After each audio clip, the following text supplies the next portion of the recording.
नीतीश बाबू कभी आए हैं सर अभी हाल फिलहाल में आपके पास? नहीं, हमारे पास कहा है ना। अब राजनीति में न नीति का काम रह गया, न चरित्र का काम रह गया, न काम का काम रह गया। तो गैर राजनीतिक आदमी से मैं हार गया, अपने को राजनीति से वापस ले लिया। तो एक आदमी से आप डर गए? नहीं, एक डर नहीं गए, उनसे व्यक्ति से नहीं डरा, राजनीति से, राजनीति के स्वरूप से और जनता के भावना से। कर्पूरी ठाकुर कभी एमएलए नहीं बन सकते थे। एक भी राजनीतिक दल है जो अब सिद्धांत और नीति की बात कर रहा है कोई?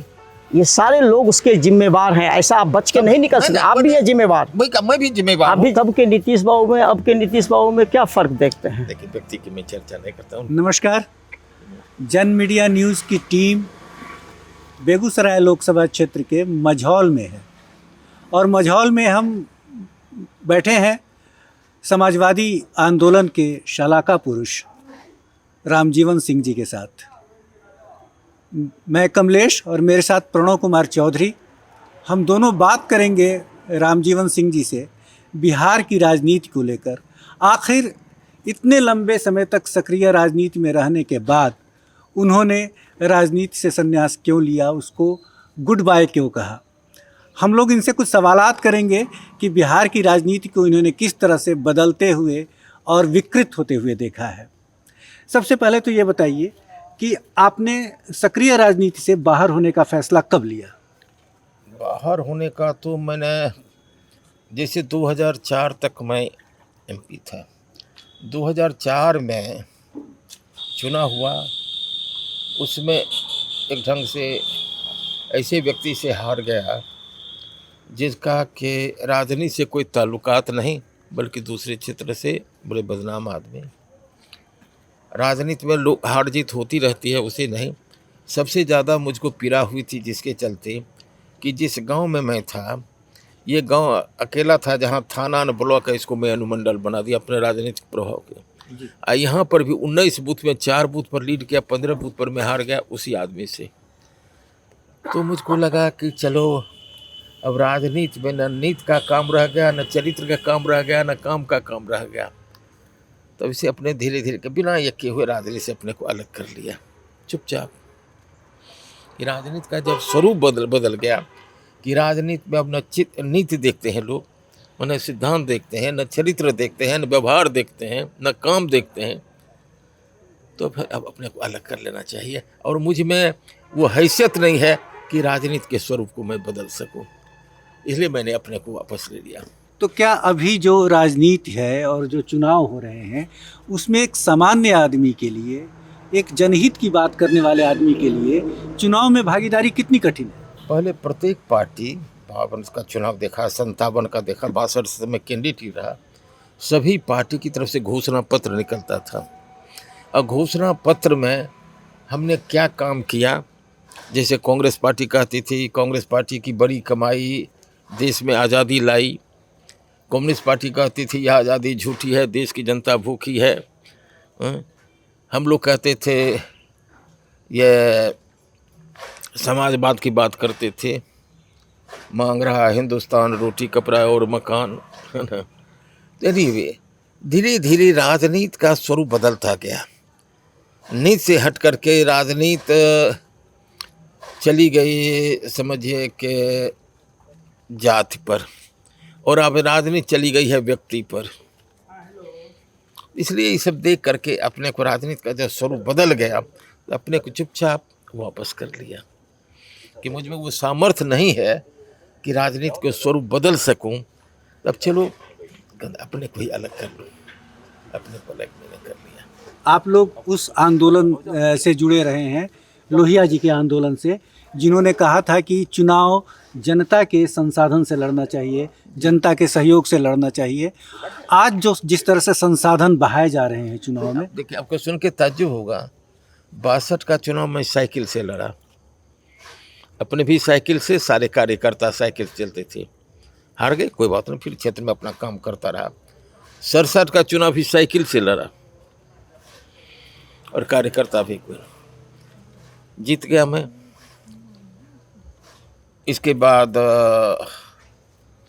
1.5 में ही असेंबली डिजॉल्व हो गई, फिर चुनाव हुआ 69 में, फिर साइकिल से ही लड़े। कार्यकर्ता भी साइकिल से। फिर जीत गया मैं। फिर 2 बरस में ही असेंबली डिजॉल्व हो गई, हालांकि इसमें मैं मंत्री भी हो गया था। लेकिन असेंबली डिजॉल्व हो गई, बस वहीं से फिर पटना में अपना ट्रेन पकड़े, बेगूसराय आए, बेगूसराय से बस से गांव आए, फिर अपना साइकिल पकड़े, फिर अपना क्षेत्र में चुनाव में लग गए। 72 में फिर जीत गए साइकिल पर रह करके।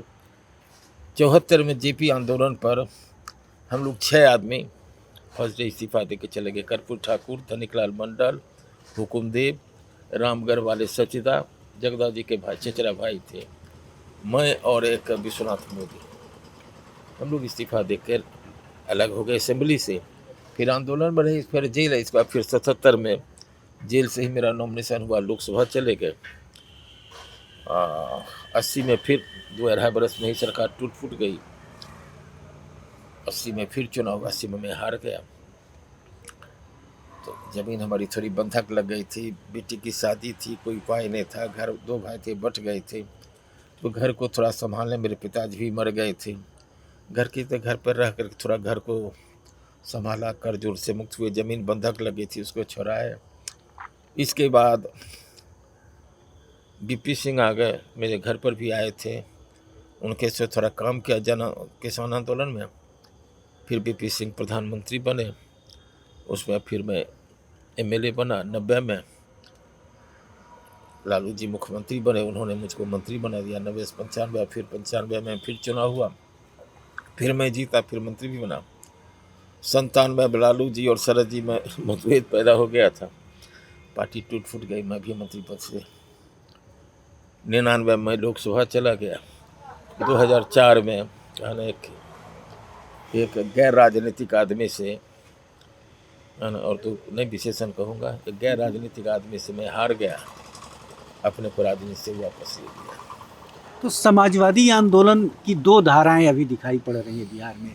एक धारा जिसका नेतृत्व नीतीश कुमार कर रहे हैं, दूसरी धारा जिसका नेतृत्व लालू प्रसाद कर रहे हैं। देखिए, समाजवाद तो एक आप लोग ये हैं, जानकार आदमी हैं। दुनिया में करीब 220 लगभग देश है, छोटे बड़े, संख्या घटती बढ़ती रहती है, कभी जुड़ते हैं, कभी देश जुड़ते हैं। अब एक ही भारत से भारत, पाकिस्तान, बांग्लादेश अलग अलग है, बर्मा भी पहले भारत के साथ था। एनीवे, करीब 200-225 देश हैं। देश दुनिया के कैस्ट्रो के मरने के बाद क्यूबा में कहीं दुनिया में अब कोई नीति और सिद्धांत के लिए हो रहा है, व्यापार के लिए हो रहा है, बाजार के लिए हो रहा है। कहीं दुनिया में नीति सिद्धांत की कोई चर्चा नहीं चलती है, बाजार व्यापार भी हो गया। इसलिए अब तो जो पुराने नारे हुआ करते थे समाजवादी आंदोलन मैंने कहा कि अब चाइना में अमेरिका के बाद सबसे ज़्यादा अरबपति अब चाइना में है कि नहीं है? रसा की बात तो छोड़ दे, अब तो सोवियत रहा नहीं, अब तो 17 खंडों में बट गया, अब तो रसा रह गया। वो सोवियत रसा न है नहीं, गोरबाचेव के बाद वहाँ जो स्थिति पैदा हुई। लेकिन चाइना का जो अब ये अपने को, लेकिन आज अमेरिका के बाद सबसे ज़्यादा उद्योगपति और अरबपति चाइना के अंदर में है। तो कहाँ है अब? एक सर्वे ने कहा है कि इस बार जो भारत में लोकसभा चुनाव हो रहा है वो इतिहास का सबसे महंगा चुनाव होने जा रहा है। इतना पैसा कभी नहीं खर्च हुआ होगा। तो ये बात कह रहे हैं, कहा न कि पहले दिन ब दिन चुनाव बढ़ता है। कहा कि मैं खुद अनुभव, कहा न कि 62 का चुनाव लड़ा साइकिल से, कुछ नहीं 600-700 में चुनाव लड़ लिया। 67 के चुनाव में करीब 1-1.5 हज़ार रुपये खर्च हुए। फिर 2 बरस के बाद फिर चुनाव 69 में हो गया। वही अपने भी साइकिल से, कोई साइकिल से अपने भी चले, कार्यकर्ता भी साइकिल से, खर्चा क्या साइकिल में तो भावा उसमें देनी पड़ती, और क्या, कहीं पंक्चर हो गया तो ठीक है। कहीं कोई ये नहीं, कार्यकर्ता अपने बूथ खर्चा भी अपने करते थे। बल्कि कार्यकर्ता जहाँ बूथ होता था तो घर में थोड़ा वो दही पोड़ के रखते थे। हम लोग का धान का इलाका भी था, चूरा कुटा के पोलिंग पार्टी आएगी तो उसको, यहाँ तो है कुछ दुकान उकान है नहीं गाँव में, तो अपने बूथ पर नाश्ता करा देंगे, भोजन करा देंगे, तो बूथ पोलिंग कराने में थोड़ा सा ज़्यादा पोलिंग में मदद करेगा। अपने कार्यकर्ता लोग करते, बूथ का खर्चा भी मुझको देना नहीं पड़ता था। आज अब तो एक बूथ पर समझिए कि सारा खर्चा कैंडिडेट को देना पड़ता है। एक बार मैं एमपी था, तो पार्लियामेंट की टीम हमेशा देश में घूमती फिरती, तो एक जगह थे, तो एक जगह टेबल पर एक होटल में बैठे नाश्ता कर रहे थे, अपनी अपनी चर्चा कि हमको, वो साउथ इंडिया का कैंडिडेट था, वैसे चर्चा में कहा हमको तो चुनाव में बहुत इस बार कम लगा पिछले साल से, इस बार करीब करीब हमको 3 करोड़ के लगभग लगा। क्या है आपने पिछले साल किया था? 4.25 करोड़ लग गया था। हमसे पूछा, हमने कहा यार मेरा तो 11-12 लाख मान ये मैं लोकसभा चुनाव जीत लिया है करने के लिए, यार वो तो कोई इतना लाख लग गया अगर तब तो ये कहा कि आम गरीब आदमी कर्पूरी ठाकुर आप चुनाव नहीं जीत सकते। एक नाई का बेटा जिसके पास जमीन एक धूर नहीं, जात की संख्या नहीं, न जात की संख्या न जायदाद की संख्या, अपने चरित्र पर 52-57 जीवन पर्यंत कर्पूरी ठाकुर जीतते रहे। आज अगर 85 में मैं राज पार्टी का अध्यक्ष था, पार्टी ऑफिस में अब टिकट का बंटवारा हो रहा था, तो चंपारण से कंस्टिट्यूंसी 1 से शुरू हुआ, जो कमेटी के और मेंबर थे, हे सर है यहाँ पर है इस क्षेत्र में इस जात की संख्या ज़्यादा है, इस कैंडिडेट को ये टिकट, यहाँ पर है इस दूसरे का, यहाँ इस जात की संख्या है, इसको टिकट दिए।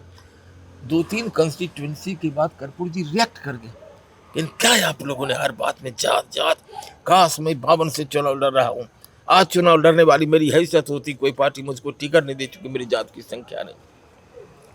रामजीवन भाई के जिला में, उस समय मुंगेर जिला यूनाइटेड था, अब तो 6 जिले हो गए, एक नौवागढ़ी है बगल में, रामजीवन भाई के जिला में एक नौवागढ़ी है, वहाँ 90 नहीं है, नौवागढ़ी 90 नहीं है, तो हर जात का गांव मिलेगा, नाई का गांव कोई नहीं मिलेगा, लेकिन वहाँ नौवागढ़ी अब तो हो, वहाँ भी हो गया। तो ये कहा कर्पूरी ठाकुर कभी एमएलए नहीं बन सकते थे, रामानंद तिवारी कभी एमएलए नहीं बन सकते थे, क्या थे, सिपाही थे, जमीन जायदाद।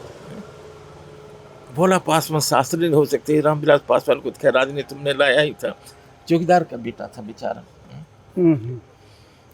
तो सर एक सवाल है, आपकी बातों से लग रहा है कि आने वाला जो पीढ़ी है, युवा पीढ़ी, तो आपके जैसे कद्दावर नेता अगर पॉलिटिक्स से चले जाएंगे तो आज के युवा के लिए क्या मैसेज दे सकते हैं?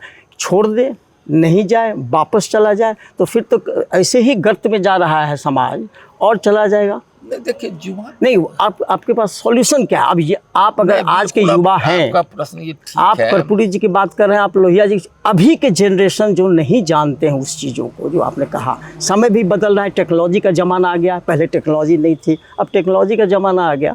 अब सवाल है कि कल को युवा कहेगा जब रामजीवन बाबू जैसे आदमी पॉलिटिक्स छोड़ के जा रहे हैं, तो हम लोग के लिए क्या मैसेज दे जा रहे हैं? यंग लड़का है, मान लीजिए कोई टेक्नोक्रेट है, कोई ब्यूरोक्रेट है, तो छोड़ रहे हैं, ब्यूरोक्रेट सब आ रहे हैं पॉलिटिक्स में, अब रिटायर कर रहे हैं, आ रहे हैं। अभी भी आनंद मिश्र IPS छोड़ के आया है, जो इंडिपेंडेंट बक्सर से लड़ने की कोशिश कर रहा है, अभी इंडिपेंडेंट लड़ रहा है, 22 वर्ष में IPS के, उसके बाद अभी 10 साल के बाद वो नौकरी छोड़ दिया। लेकिन आपकी बात सुन करके उसको डिमोरलाइजेशन होगा कि इतने ऑनेस्ट आदमी, इतने अपने सिद्धांत के पक्के आदमी अगर ये मैसेज दे रहे हैं कि अब हमारे लायक नहीं, क्योंकि एक ऐसे आदमी से चुनाव हार गए, तो एक आदमी से आप डर गए? नहीं, एक डर नहीं गए, उनसे व्यक्ति से नहीं डरा, राजनीति से, राजनीति के स्वरूप से और जनता के भावना से। अब एक बात बताइए, आप ही लोग समझ जाते हैं, सजग आदमी हैं, ये एक भी राजनीतिक दल है जो अब सिद्धांत और नीति की बात कर रहा है? कोई एक भी बता दें। उसी को युवा काटेगा ना, नया ब्रीड आएगा ना सर। तो कौन इसको राजनीतिक, देखिए मैंने कहा ना शुरू में कि जागृति पैदा करने का काम राजनीति करती है। वो तो हम समझ गए, आप जो बोल रहे हैं पूरी भावना को आपको आदर करते हैं। समाज में सुधार लाती है, व्यक्ति में सुधार ये करती है। तब कोई ऐसा रहा नहीं, कोई भी राजनीतिक दल में देख रहा हूँ, अरे मैं तो अब 92 ईयर्स का हो गया, वही तो आपसे मैसेज लेगा ना। आप क्या कहना चाह रहे हैं युवा को जो पॉलिटिक्स में आना चाह रहे हैं? बताइए, आप मैसेज क्या दे रहे हैं? मैं तो ये कहना चाहता हूँ कि पॉलिटिक्स में नहीं आवे, अच्छे लोग नहीं आवे। नहीं, जरूर आवे। कैसे आएंगे? अच्छा, एक बात, कहाँ आएगा? तब तो और गर्त में चला जाएगा पॉलिटिक्स। बताइए ना, राजनीतिक कोई ये जो है ये यशवंत सिन्हा, वो रांची वाले, वो जो हजारीबाग वाले IAS पहले थे, मैंने उनको बहुत मना किया कि देखिए नहीं बनेगा ये करने के लिए, हालांकि रांची से जाकर वहाँ बंगाल से जा कर के MP हो गए, अपना वो अलग बात है, राष्ट्रवाद में। मैंने ये कहा कि इतने बड़े देश में दल खड़ा नहीं किया जा सकता है। कई लोगों ने प्रयास भी कभी किया, नहीं हो सकता, इतना बड़ा देश है, नहीं खड़ा किया जा सकता है, समझे। तो अब तो मैं यही कहूँगा, जो राजनीति अपने चरित्र को बचा के रखो। हाँ, बुद्ध ने कहा अप दीपो भव, अपने को ही दीपक बना के रखो, कम से कम उतनी दूर तक तो अंधकार नहीं आएगा ना, बुराई रूपी अंधकार नहीं आएगा। अपने को बचा के रखो, अप दीपो भव। चाहोगे कि दूसरे को हम अच्छा बनावे तो खुद उस दलदल में फंस जाओगे, संभव नहीं है। आप निराशावादी हो गए लगता है। निराशावादी नहीं, हताश हो गए जरूर है। हाँ, हताश हो गए आप। जब का 4 अगस्त 74 को मैं जयप्रकाश जी को लाया यहाँ, बहुत विशाल मीटिंग। 5 तारीख को सवेरे मैं उनको पटना ले जा रहा था, पीछे में जयप्रकाश जी और एक संवाददाता अजीत भट्टाचार्य, इंडियन एक्सप्रेस के एडिटर थे, बचे हुए थे। आगे में जयप्रकाश जी का एक सहायक गुलाब और मैं आगे की सीट पर। जब 0 माइल पर गए तो जयप्रकाश जी ने मुझसे कहा, राम जीवन बाबू मैं मिसर जी से मिला। कहा कौन मिसर? अरे अपना मिसर जो रामनंदन मिसर थे, उनसे। तो उनसे मैं मिलने के लिए गया था। उन्होंने कहा जयप्रकाश तुमने आंदोलन शुरू किया है, 2 वर्षों तक तुमको बड़ा कष्ट होगा, तुमको सफलता तो मिलेगी लेकिन 2 वर्षों तक कष्ट होगा। लेकिन मुझको एक बात आशंका में देख रहा हूँ कि समुद्र मंथन हुआ तो ये विष और अमृत दोनों निकला। तो शिव थे जो विषपान कर गए और देवता लोगों को अमृत स्वर रुक गया। आज़ादी की लड़ाई में भी जब कोई मंथन होता है तो अच्छाई बुराई दोनों। संयोग से गांधी जी तुरंत मारे गए, जिसके जो विषपान कर सकते थे, इसलिए संपूर्ण राजनीति पर विष, जिसके चलते आज तुमको ये परिश्रम करना पड़ रहा है। तुमको सफलता तो मिलेगी लेकिन उसके बाद तुम रहोगे नहीं। उसे जो विष जो बचेगा उसका कौन पान करेगा? मुझको भय लगता है उसके बाद तो और राजनीति ज़्यादा विषाक्त हो जाएगी। हाँ वही है। सर आप तो नीतीश बाबू के साथ काम किए हैं, मंत्री नीतीश बाबू के साथ आप काम किए हैं। तब के नीतीश बाबू में अब के नीतीश बाबू में क्या फ़र्क देखते हैं? देखिए व्यक्ति की मैं चर्चा नहीं करता हूँ। नहीं आप राज्य के सबसे मुझसे 19 साल छोटे हैं। नहीं वो हम नहीं कर रहे हैं, उनके व्यक्तिगत बारे में नहीं पूछे, हम आपसे स्ट्रेट क्वेश्चन पूछ रहे हैं सर। अच्छे आदमी हैं, अच्छा काम कर रहे हैं। नहीं सर, एज ए जर्नलिस्ट हम आप पूछ रहे हैं, आपका तो अनुभव है उनके साथ बहुत लंबा और आपको बहुत रिस्पेक्ट भी करते हैं, मानते भी हैं। लेकिन तब के जब आप उनको छोड़े और अभी 18 वर्ष पूरा होने जा रहा है उनका, बिहार का मुख्यमंत्री जो 18 वर्ष है, as a politician, senior most politician of Bihar, हम आपसे पूछ रहे हैं सर, तब के नीतीश बाबू में अब के नीतीश बाबू में क्या फ़र्क आपको नज़र आया? क्योंकि आप उनके साथ काम किए हैं, वो भी एग्रीकल्चर मिनिस्टर थे, आप भी एग्रीकल्चर मिनिस्टर थे, वो सेंटर में थे, आप यहाँ थे और आपको उन्होंने बहुत। मैं इस पर कुछ नहीं कहूँगा, अच्छा काम कर रहे हैं, सब चीज ठीक है। मेरा अच्छा काम कर रहे हैं, मेरा आपको लगता है? मेरा कोई व्यक्ति के समय मेरा कोई व्यक्ति ही आप अभी कहे कि व्यक्ति ही मैटर कर रहा है आजकल के, आइडियोलॉजी नहीं रहा। नहीं ठीक है, एंड ऑफ आइडियोलॉजी हो गया सर। लेकिन मैं कहा ना, मैं इन सब चीजों से अब किसी व्यक्ति के संबंध में ना अच्छाई कहूँगा ना बुराई, मैं चुपचाप इस पर। आप दुखी हैं उनसे कि नहीं मेरा कोई कॉमेंट्स है। जो परिस्थिति अपना उस परिस्थिति में काम कर रहे हैं अपना वो जाने, मेरा इस पर कोई। आपको कुछ लगता है क्या अब आपको जिंदगी में अब क्या ऐसा रह गया जो आपको लगता है कि हम नहीं बोलें इस पर? नहीं बोलने का नहीं, हम व्यक्तिगत सवाल है, हम गवर्नेंस के सवाल पे, गवर्नेंस के सवाल पर सर कहा, व्यक्तिगत सवाल नहीं कर रहे। As a chief minister, as a good governance जो कहते हैं सुशासन बाबू, उस पर हम बात करना चाहते हैं। अब हम पर्सनल लेवल पर नहीं बात करें, क्यों करेंगे? एक राज्य का मुख्यमंत्री जो 18 वर्ष का, उस पर हम कमेंट कर सकते हैं कि नहीं, उसके गवर्नेंस पर? आपका विचार है, करना चाहिए जी, लोकतंत्र की यही तो है खासियत। आपने कहा कि पॉलिटिक्स कितना खराब हो गया, ये सारे लोग उसके जिम्मेवार हैं, ऐसा आप बच के नहीं निकल सकते। आप भी है जिम्मेवार, मैं भी जिम्मेवार, आप भी जिम्मेवार है, वो भी जिम्मेवार है और सारे लोग जिम्मेवार हैं। हाँ, ये पूछता हूँ आपसे, गुड गवर्नेंस, पहले हम लोगों को क्लासेज होती थी, अशोक मेहता, प्रोफेसर मुकुल बिहारी लाल, जयप्रकाश जी, अच्युत पटवर्धन, SM जोशी, ये लोग क्लास लेते थे कि सोशलिस्ट भी मार्क्सवादी और कम्युनिस्ट भी मार्क्सवादी। जब दोनों मार्क्सवादी हैं फिर अलग अलग क्यों? कहाँ आर्थिक नीति में, कहाँ औद्योगिक नीति में, कहाँ कृषि नीति में, कहाँ विदेश नीति में, कहाँ किन नीतियों में फ़र्क है, ये सारी चीज़ें बताई जाती थी। आज ये सब कुछ हो रहा है क्या? कोई भी पॉलिटिकल पार्टी आप ही वो तो हम समझ रहे हैं सर, आपसे इसीलिए तो आपसे वही पूछ कहना है। नहीं, इसीलिए हम लोग की इच्छा थी आपसे पूछे कि आपका अनुभव क्या बताता है। अब तो राजनीतिक दल जो है सो कोई राजनीतिक दल नहीं रहा है कि ग्रुप का सब हो गया है। वही मैं कह रहा हूँ सर, आपसे इसलिए अब पूछ ये लिया कहा ना कि हम अब लोग तो सोचे। जात राजनीति नीच से हट के जात पर आ गई और जात से हट के अब व्यक्ति पर आ गई। अब आपसे कहीं कोई नेता भाषण दे रहा है किसी चौराहे पर, जी किसी चौराहे पर कोई बेचारा राही जा रहा है, वो देखता पूछता हो ये के नेता छे, हिनकर कौन पार्टी छिकन? पहले पूछता हिनकर कौन पार्टी, पहले पूछते था कि कौन पार्टी के नेता भेलखिन, अब पूछे छे एई पार्टी के नेता कौन, नेता कौन पार्टी भले? पहले पार्टी के नेता होते थे, अब नेता की पार्टी होने लगे। इसीलिए सर हम आप लोग से है कि नहीं? आपसे जानने आए हैं, समझने आए हैं सर, जानने भी आए हैं, समझने भी आए हैं कि इतने दिन आप पॉलिटिक्स में रहे तो आपको क्या फ़र्क नज़र एक आया। अच्छा, नीतीश बाबू कभी आए हैं सर अभी हाल फिलहाल में आपके पास? नहीं, हमारे पास कहा है, हम तो कब से नहीं आए हैं? कब से नहीं आए हैं? नहीं, नीतीश जी से हमारी अंतिम भेंट हुई है। ये बहुत बराबर आते हैं बेगूसराय वो को। आते हैं हमको 2007 के बाद हमारी उनकी भेंट नहीं है। वाह। 2007 ही नहीं, वही 6 या 7 में कर्पूरी 6 में तो आए ही, 5 के नवंबर में आए ना, उसके बाद ही कुछ दिनों के बाद कर्पूरी जी के गांव में वहाँ पर कर्पूरी जी का कोई मनाया जा रहा था, उसी में हमारी उनकी अंतिम भेंट है पितमझिया में, कर्पूरी जी के गाँव में। उसके बाद तक हमारी नीतीश जी की भेंट नहीं है ना। आपने इच्छा जाहिर की ना, को वो कभी आए? कोई जरूरत नहीं है, कोई जरूरत नहीं। मेरा सभा भी नहीं गए को आप?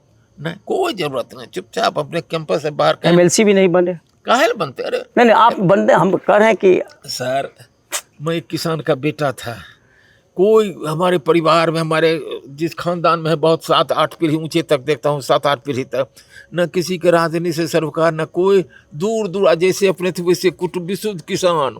अब मेरा कोई इससे कोई वास्ता नहीं है, समझे ना। और ये तो नहीं, हम चाहते थे खुल के कुछ बोलते, लेकिन आप नहीं बोले। अभी बोले, अभी हाल में 2-3 दिन पहले बोले कि अनंत बाबू से मेरा बहुत पुराना रिश्ता है। मेरे बाबू मुख्यमंत्री नीतीश कुमार बोले अभी मोकामा के ललन बाबू के उस चुनाव में, उन्होंने कहा कि अरे अनंत बाबू से तो मेरा बहुत पुराना पारिवारिक संबंध है, उनके बाबूजी और मेरे बाबूजी दोनों बहुत। ये तो हम लोग इसलिए जानना चाहें क्यों आए बेगूसराय। बेगूसराय आए तो आपसे इसलिए मिलना चाहें कि ये सब हम लोग को जानने के लिए थोड़ा जटिल होना पड़ा कि भाई ये आदमी इस तरह की बातें कर रहा है, वो भी महिमा मंडित कर रहा है कि एक ऐसे आदमी को जो क्रिमिनल है, जिसको कि पैरोल से छुटा गया है 15 दिन के लिए, उस समय जिस समय कि मुंगेर में चुनाव खत्म हो जाएगा उसके बाद वो जेल चले जाएंगे। इसलिए हम जानना चाहते हैं कि आपने कहा पॉलिटिक्स कैसे खड़ा होगा, उनमें उनको आप बोलना नहीं चाहते हैं, जो मेजर प्लेयर रहे हैं, जो बिहार को इतना दिन से नेता के रूप में चलाए हैं, एक चीफ मिनिस्टर के रूप में। तो सवाल हर नागरिक का बनता है कि हम सवाल पूछें। तो आप सबसे वयोवृद्ध हैं, आप उनके बहुत सीनियर रहे हैं, तो हम ये जानना चाहते हैं क्या सचमुच अनंत बाबू से उनका पुराना संबंध था, उनके बाबूजी के समय से? और इतना एक बात नहीं, आप जानते हैं सर, क्योंकि आप भी बेगूसराय के हैं और वो भी मौका। एक बात, आपका किनसे संबंध है, उनका किनसे संबंध है, आपका किनसे, मैं क्या जानूं, व्यक्तिगत चीज है ना। इसलिए एक दूसरी बात जानू भी तो मैं कहा ना कि आप सब रहमान चुप हुआ बैठिए देख दिनन के फेर। रहीमन चुप हो बैठिए देख दिनन के फेर। अभी रामजीवन बाबू ने जो युवा राजनीति में आना चाहते हैं उनके लिए कहा, अप दीपो भव, अपने लिए दीपक खुद बनो, अपने लिए रास्ते खुद तैयार करो। आपने हमें समय दिया, जन मीडिया न्यूज़ को समय दिया, इसके लिए आपको धन्यवाद। बहुत धन्यवाद आपको, बहुत धन्यवाद।